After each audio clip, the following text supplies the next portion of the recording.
নমস্কার বন্ধুরা, সবাই কেমন আছেন? আশা করছি সবাই খুব ভালো আছেন। আমার চ্যানেলে সবাই স্বাগত। সকাল সকাল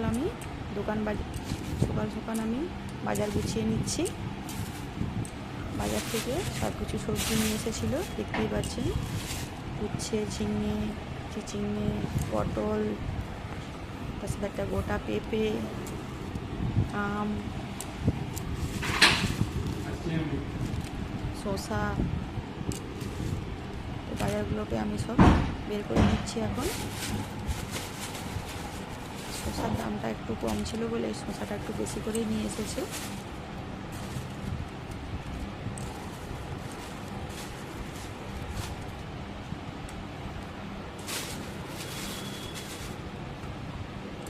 সব সবজিগুলোকে আমি প্যাকেট থেকে বের করে নিচ্ছি।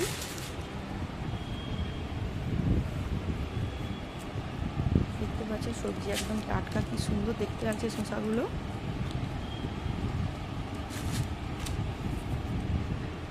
একদম নরম নরম শসা। ঢ্যাঁড়সগুলো কি সুন্দর, একদম টাটকা ঢ্যাঁড়স।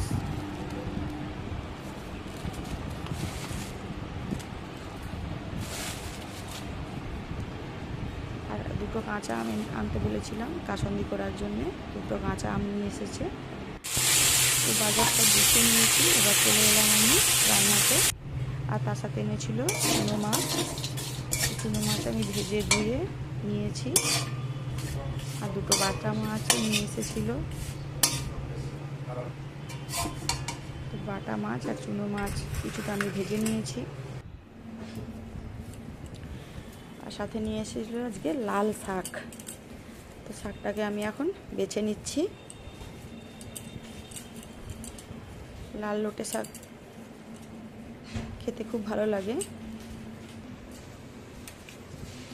কার কার লাল লোটে শাক খেতে ভালো লাগে অবশ্যই কমেন্ট করে আমাকে জানাবে। এই শাকের অনেক উপকারিতা, খাওয়া খুব ভালো। আমি আজকে লাল লোটে শাক ভাজা করব।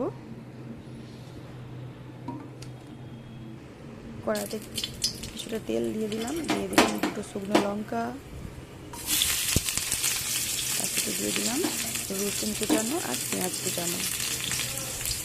রসুন আর পেঁয়াজটাকে একটু লাল লাল করে ভাজা করে নেব। এবার ধুয়ে রাখা শাকগুলো দিয়ে দেবো।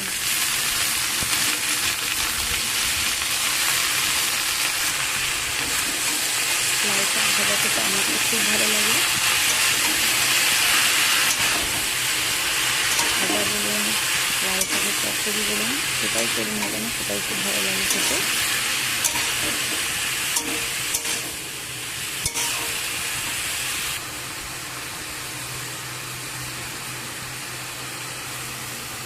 দিয়ে দিচ্ছি শাকের মধ্যে অল্প একটু লবণ আর অল্প একটু হলুদ গুঁড়ো। এক হাঁটি লাল শাক, কিন্তু যখন বেছে ধুয়ে পরিষ্কার করা হয় তখন অল্প একটুখানি হয়ে যায়, শাকটা কমে যায়, কমে গিয়ে একটুখানি হয়ে গেছে এরকম। আর এর মধ্যে আমি এখন দিয়ে দেবো বাদামগুলোকে আমি একটু ভেঙে নিয়েছি। ভাজা বাদাম দিয়ে লাল শাক ভাজা খেতে হেভি লাগে। আপনারা একবার ট্রাই করে দেখবেন, বাদাম দিয়ে লাল শাক ভাজা করে, খুব সুন্দর লাগে বন্ধুরা। শাক ভাজা আমার এখানে হয়ে গিয়েছে। সমস্ত শাকটাকে আমি একটা বাটির মধ্যে তুলে নেব।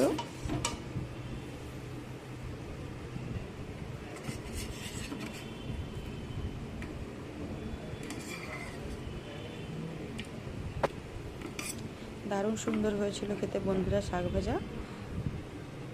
সবাইকে বলবো একবার অন্তত এভাবে শাক ভাজা করে খেয়ে দেখবেন।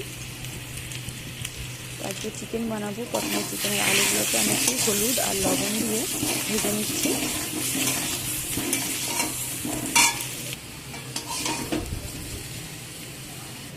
আলুগুলো আমার এখানে ভালো করে ভাজা হয়ে গিয়েছে। এই আলুগুলোকে তো এখন আমি তুলে নিচ্ছি। ওই কড়াইতে আরও কিছুটা পরিমাণ তেল দিয়ে দিলাম। দিয়ে দিলাম 2টো শুকনো লঙ্কা, অল্প একটু চিনি আর গোটা জিরে। ফোড়নটাকে একটু ভালো করে ভাজা ভাজা করে নেব। কেটে রাখা পেঁয়াজগুলো এবারে এর মধ্যে দিয়ে দিলাম। সব পেঁয়াজগুলোকে দিয়ে ভাজা ভাজা লাল লাল করে ভাজা করে নেব।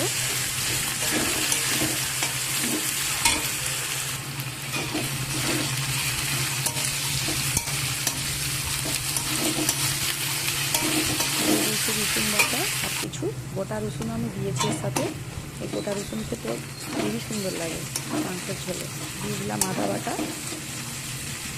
আদা রসুন দিয়ে ভালো করে মশলাটাকে কষিয়ে নিচ্ছি, যাতে আদা রসুনের কাঁচা গন্ধটা চলে যায়।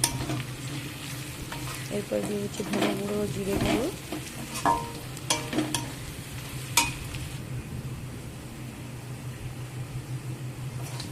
দিয়ে ভালো করে মিশিয়ে নিচ্ছি।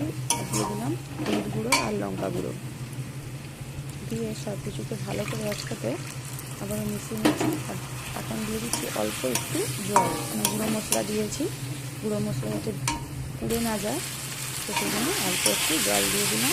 দিয়ে আবার একটা মশলাকে ভালো করে কষিয়ে নিয়েছি। এখানে দিয়ে দিয়েছি আমি 2টো টমেটো দিয়ে আবারও মশলাগুলোকে ভালো করে কষিয়ে নিয়েছি।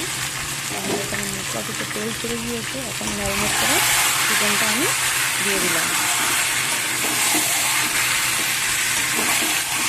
চিকেন দেওয়ার পর চিকেন আর মশলা সব কিছু একসাথে ভালো করে মিক্স করে নিচ্ছি।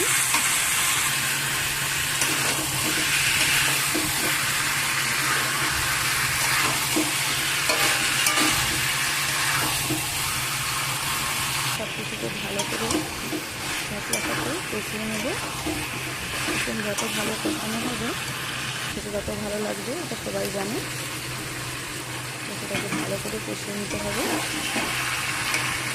এখন ভেজে রাখা আলুগুলো অ্যাড করে দিলাম। দিয়ে আবার সব কিছুকে ভালো করে কষিয়ে নিচ্ছি।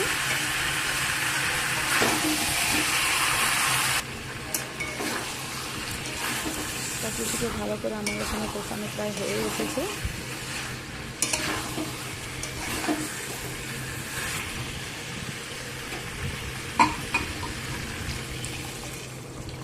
চিকেন থেকে তেল ছেড়ে দিয়েছে। এখন এর মধ্যে আমি দিয়ে দেবো গরম জল। আমি চিকেন করার সময় অবশ্যই গরম জল ব্যবহার করি সব সময়, এতে স্বাদ খুব ভালো হয়। আর দিয়ে দিলাম কিছু ফ্রেশ ধনেপাতা, কুচানো ধনেপাতা। খাওয়া দাওয়া আমাদের দুপুরে কমপ্লিট হয়ে গেছে। এখন যে সমস্ত দোকান বাজার নিয়ে এসেছিলো সেই দোকান বাজারগুলোকে গুছিয়ে নিচ্ছি। সন্ধ্যের সময় বসে বসে তো বিস্কুট আমি ডাব্বার মধ্যে পুরে নিচ্ছি।